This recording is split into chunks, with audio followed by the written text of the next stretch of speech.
sometimes investing seems more complicated than doing handstands, and it frankly shouldn't be. Which is why in this episode we are talking about the beginner, the intermediate, and the advanced investment strategies if you are a UK tax resident. Firstly, for beginners, emergency savings. Where do you want to park your emergency savings? Personally, you want that money in cash, liquid, sitting in a tax-efficient vehicle like an ISA, like a cash ISA. ISAs are one of the best tax-efficient investment vehicles in the UK because the interest income on ISAs are not taxed, which is why you can park up to £20,000 per year in an ISA without paying a penny of tax on it. There are a few kinds of ISAs. There are cash ISAs, there are stocks and shares ISAs, there are LISAs, and the government is talking about a new kind of ISAs called the UK ISAs. For beginners, considering that you are trying to build up your emergency savings first, you want to put all of that money, 3 to 6 months of living expenses, in a cash ISA. The thing to know about cash ISAs are that they are held in cash, so your reward will be low, your interest income will be low, but your risk will be low. But this is why it is optimal to put your emergency savings in a cash ISA. Cash ISAs come in a few forms. For example, you have the easy access ISA. You also have ones that you can be in for 3 to 6 months or even a year. For your emergency savings, because they are for an emergency, you need easy access, which is why I would suggest that you put your emergency savings in a cash easy access ISA. From there on, if you are starting out to build a deposit for your house, put it into another cash ISA, but depending on your investment horizon, you might consider cash ISAs which are slightly longer term, which don't have the easy access component because you have slightly higher interest rates on that, or you might consider stocks and shares ISAs, which are for the longer term, which will give you much better returns, but I would generally put my money in there for at least 10 years. But if you are considering your first house, there's arguably a better investment vehicle, which are the LISAs, the lifetime ISAs. Within the LISAs, you can put in £4,000 every tax year and the government will top it up by 25%. So if you put in £4,000, the government will top it up by £1,000, which means that you will have £5,000 in your LISA. If you put in £1,000, the government will put in 25% of that, which is £250, which is going to make your LISA investment £1,250 for that tax year. But there's something interesting about the LISAs, so it's not for everyone. If you are buying your first home, you can break the LISA, which is great. But if you are beyond buying your first house, the only two circumstances that you can break the lifetime ISA is if you are 60 plus or if you are terminally ill and you are going to live less than 12 months. Which is why the LISA is an interesting vehicle. You need to consider whether you want to put your money into a LISA or not. It's probably one of those vehicles which is a bit of a mix between pension and ISAs. And LISAs also come in cash or stocks and shares. So do your research and understand your personal circumstances before you park your money into one of these vehicles. And then the government has been talking about UK ISAs as well. The consultation has started and is going on until June in 2024, which is why I think it's very unlikely that we will see a UK ISA coming into play in 2024-2025 tax year. However, if we were to get it, you will have a £5,000 allowance on that over and above the £20,000 allowance that is there for ISAs. So what does it mean? £20,000 you can invest in your ISA, out of which you can put in 16,000 into different ISAs and 4,000 into a LISA. If you choose not to do a LISA, that's fine. You get 20,000 overall between your cash and stocks and shares ISA portfolios.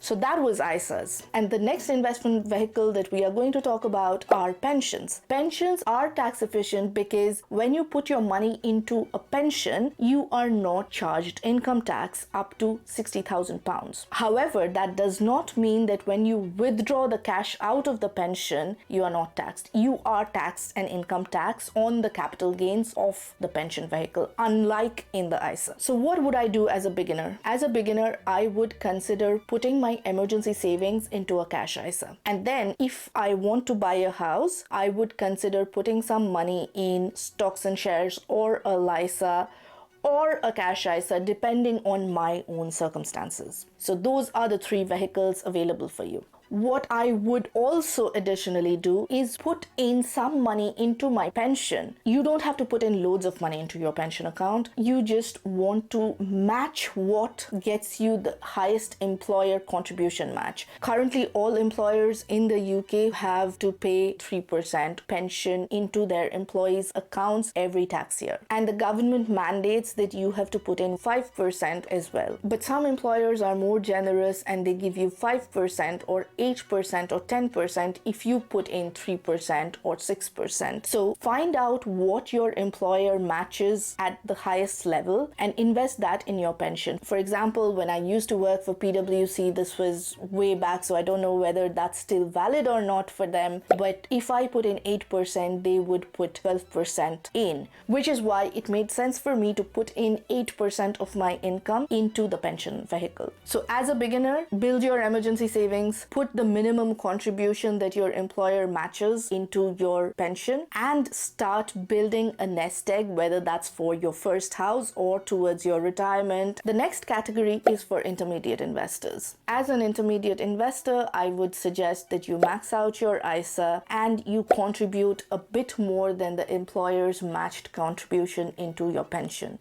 So the ISA limit for you would be 20,000 on the whole. So try and put in £20,000 into your ISA every single year. If you have done that, try to max out your pension. You can put in up to £60,000 every year. This is inclusive of your employer's contribution. So say, for example, your salary is 100K and your employer contributes 12% of that into your pension. So you already have 12,000 into your pension account, which means the balance of 48,000 is what you get to play with. So from your take-home pay, you put in 20,000 into your ISA and then 48,000 into your pension, which is optimizing tax to its fullest. Of course, you might not want to put in 60,000 every year into your pension because, let's be honest, some of us want to retire a bit earlier than 55, and you cannot touch the pension money till 55, and this is increasing to 57 in 2028. So it is likely that we won't see that money that we store in our pension accounts for a long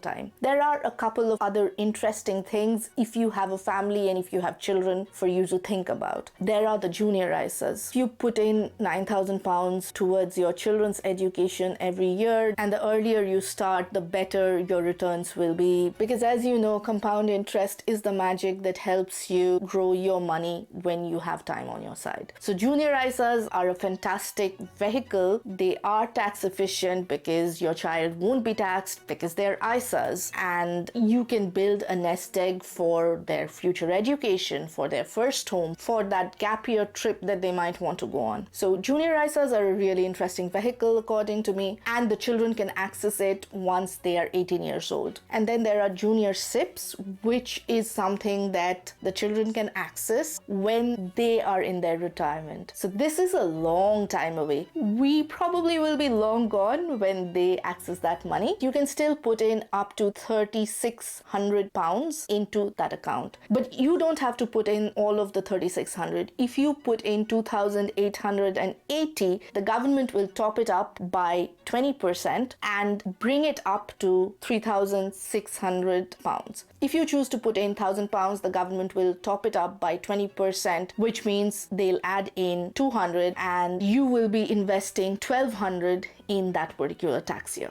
So as an intermediate investor in the UK, I would consider maxing out my ISA before anything else, and then consider what I want to do with my pension versus junior ISA versus junior SIP. However, here's a disclaimer that I want to make for anyone who's watching this episode. I'm not a financial advisor, so everything I say comes from my own experience. I will suggest that if you are considering advanced vehicles like SIPs, you probably probably want to talk to a regulated financial advisor. Make sure that they are regulated, because the more money you have, the higher your chances of getting scammed. And I say this with the best interest in my heart. Please don't get tempted to put your money in something that you do not understand, because even with SIPs, you can have stocks and shares, but also you can have so many other underlying products, including hotels in Bahamas, wine casks, and so on. So please be aware of the investment product that you are investing in. The vehicle is just a wrapper. The real product that you are investing in should be legitimate, should be solid, which is why index funds are my personal favorite. But it does not have to be index funds for you. It could be anything else for you. Speak to a financial advisor, get some advice, especially when your stakes are high, but also make sure that they are FCA registered, approved, and they are indeed who they say they are. Because in the financial services industry, as your money grows, I hate to say this, but there are a lot of scamsters out there, so be careful. Now, going on to the more advanced stuff, you can put your money in something called the SEIS or the EIS. SEIS stands for Seed Enterprise Investment Schemes, and EIS stands for Enterprise Investment Schemes. I will be honest, these are for extremely advanced investors. You probably should not venture into this without proper financial guidance and advice, but you asked for it, here you have it. The SEIS lets you invest up to 200K per year, and you get a 50% tax break on that investment. Additionally, if you have any capital gains on the back of your investment, it's not taxed for up to 3 years, so that you can revolve that and put in another investment vehicle. And the companies that you can invest in need to be less than 3 years old, have less than 25 employees, and less than 350K worth of assets. There are other rules around what sort of companies can or cannot be a part of the scheme. Enterprise investment schemes let you invest up to £1 million per tax year. You have a 30% tax break, and like the SEIS, you don't have to pay any capital gains tax for 3 years. So that gives you 3 years to put your money back into another investment vehicle. With the EIS, you are looking at medium-sized enterprises which are less than 7 years old, which have less than 250 employees, and less than £15 million in assets. So these are slightly bigger, but obviously the tax advantages are better if you are going for a SEIS than a EIS, which is probably the way the government is trying to encourage investors into investing into smaller and growth stage companies. Like I said, all of these come with a huge amount of risk. You should probably not be venturing into SEIS, EIS, or even SIPs unless you are a financial expert or have spoken to a financial expert. And especially intermediate and advanced investors out there, I would highly recommend you get a financial advisor, but before getting one, check that they are registered. Not only the company on the FCA website, but the individual. Do they have the license to give you advice? Because I have seen this far too many times because of my profession, that unregulated, unauthorized advisors sitting within authorized firms give you some investment advice and you are scammed of your money, or because it was terrible advice, you lose your money. And when you are 65 years old, it's too late to do anything because you have essentially lost that nest egg that you built for over the years. And I know that FSCS protects up to £85,000 for every investment with every registered financial services organization. So here's your prompt to actually invest max up to 85K with a particular firm. But ultimately, you want to invest in firms that are not likely to go bust. You want to invest in products that are likely to stay. Hotels in Bahamas, very illiquid. Wine casks, you don't know what kind of wine they are selling. Or for example, art. If you know nothing about art, putting your hard-earned money in art fund is probably not the best idea. But over and above all, if you are beyond the beginner stage, if you are at an intermediate or an advanced stage, what I would like you to consider consider is, of course, as your income has increased, your saving and investing has also increased. And I get it, you want to save more, you want to invest more. But here's a challenge for you. Have you considered how you can spend more money? Because ultimately, at these high levels, you want to be considering what you are earning the money for. Is it only for investing? Is it only to play defense all your life? Or is it also to enjoy the more subtle things in life, like a trip abroad, or flying your parents out for their dream holiday destination, or putting your children through private school? I'm sure you are thinking about all of these, but in case you are not, that's your prompt. And if you found this useful, please consider subscribing, because it does help us out a lot in creating such content for you, and share it out with your friends and family. Because when I started my investment journey, I wish a video like this existed, and I have watched a lot of YouTube videos on this stuff. Nothing has been as comprehensive. So that was your guide to investing in the UK as a retail investor. If you enjoyed this, you might enjoy something like this or this, and I'll see you the next time. Bye.